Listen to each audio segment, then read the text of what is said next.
এই নির্বাচনী প্রচারণার খুবই ইন্টারেস্টিং একটা ফাইন্ডিং আমার কাছে মনে হয়েছে এনসিপির বিলীন হয়ে যাওয়া।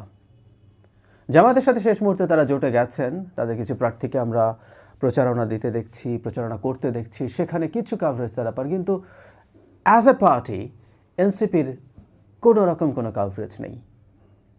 এভাবে ওকে বলা যেতেই পারে যে এনসিপি জামাতে বিলীন হয়ে গেছে। একটা আলাপ আমরা করছিলাম, তারা যখন জামাতের সাথে জোট করছিলেন, তার আগে তিনটা দল মিলে জাতীয় সংস্কার জোট বলে এরকম একটা জোট করেছিলেন। এনসিপি, এবি পার্টি, সাথে রাষ্ট্র সংস্কার আন্দোলন ছিল।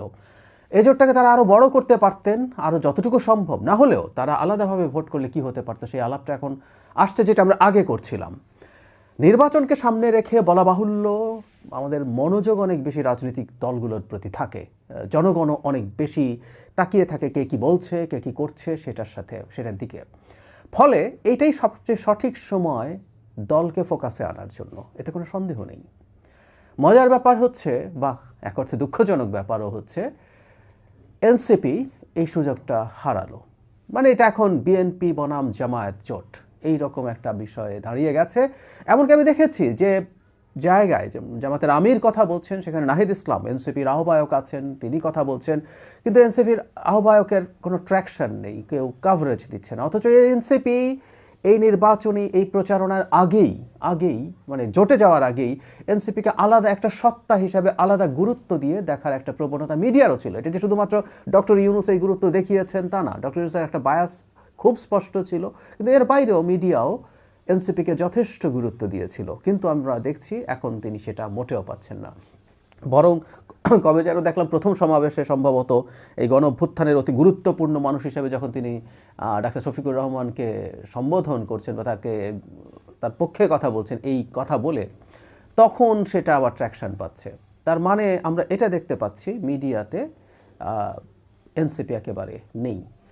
কি হতে পারতো? আমরা যে বলছিলাম যে তারা তিনটা দল মিলে যদি জোটে থাকতে পারতো, আমি যতদূর শুনলাম শেষ পর্যন্ত এনসিপি চায়নি এই ধরনের কোনো জোটে থেকে আলাদা নির্বাচন করুক। ক্ষমতা হয়তো যেতেন না, ক্ষমতা অবশ্যই যেতেন না, এমনকি একটা সিটেও নির্বাচিত নাও হতে পারতেন, কিন্তু তারা এই নির্বাচনী ক্যাম্পেইনের সময় তাদের নিজস্ব যে বক্তব্যগুলো সেগুলোই প্রধানত সামনে আসতো। শুধু তাই না, সেই জোট নতুন আলাদা করে যদি ইশতেহার দিত, সেই ইশতেহার নিয়ে আলাদাভাবে আলোচনা হতো। অথচ এখন যা হবে এটা মূলত জামাতের ইশতেহার, জামাতের বক্তব্য, সেটা নিয়ে কথাবার্তা হবে। এই মানুষের মধ্যে তার ক্যাম্পেইন করা, মানুষকে পরিচিত করে তোলা, বা শুধু সেটা না, এই আলাপটা আমরা দীর্ঘদিন থেকে করেছি যে এনসিপি যদি অনেক বেশি সিটে ক্যান্ডিডেট দিত, সেই ক্যান্ডিডেটরা মানুষের সাথে জনসংযোগ করতেন। সেই জনসংযোগের কারণে যেটা হতো, মানুষ অনেক বেশি আবার এনসিপির সাথে কানেক্টেড হতেন, তাদের সংগঠন দাঁড়িয়ে যেত, তাদের দল অনেক শক্তিশালী হয়ে উঠত। 300 সিটে না হোক, কাছাকাছি সংখ্যক সিটে, বা 3 পার্টি মিলে যদি 300 সিটে তারা ক্যান্ডিডেট দিতে পারতো, এই ঘটনাগুলো ঘটার একটা ভালো প্রবাবিলিটি ছিল। কিন্তু কিছুই হলো না। শেষ পর্যন্ত তারা জামাতে বিলীন হলেন ফর দ্য টাইম বিং বলা যায়। আমি এটা কাউকে বলতে দেখছি যে তাদের পক্ষ থেকে, যে নির্বাচনের পরই তারা জামাতের সাথে আর থাকছেন না, তারা সরে যাবেন, তারা আলাদা সত্তা হিসাবে কাজ করবেন। এটা একটা নির্বাচনী জোট ছিল, তারা সেটা করতে পারেন, কিন্তু যে বললাম এই সুযোগটা তারা হারালেন। আবার কেউ বলছেন তারা জামাতের মধ্য থেকে সাথে গিয়ে যদি কিছু এমপি নির্বাচিত হয়ে যান, পার্লামেন্টে তাদের কথার একটা আলাদা অ্যাম্প্লিফিকেশন হতে পারে, সেটা তাদেরকে আলটিমেটলি সাহায্য করবে। সো এখন না হোক, সেটা পরে পার্লামেন্টে গেলে হতে পারে।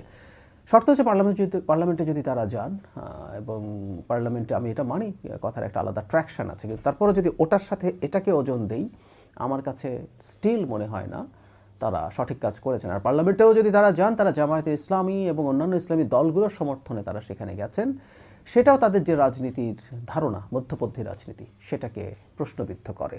আর এটাও কে না জানে যে যদি ওখান থেকে তারা নির্বাচিত হন, তারপর আবার রাতারাতি জামাতের কাছ থেকে আলাদা হয়ে গিয়ে তারা পুরোপুরি তাদের আলাদা রাজনীতি করতে শুরু করবেন, এগুলো খুব লজিক্যাল মনে হয় না। যাই হোক, এনসিপির এই সিদ্ধান্তটা যত দিন যাচ্ছে ক্রমাগত ভুল, এই ধরনের পারসেপশনই বাড়বে।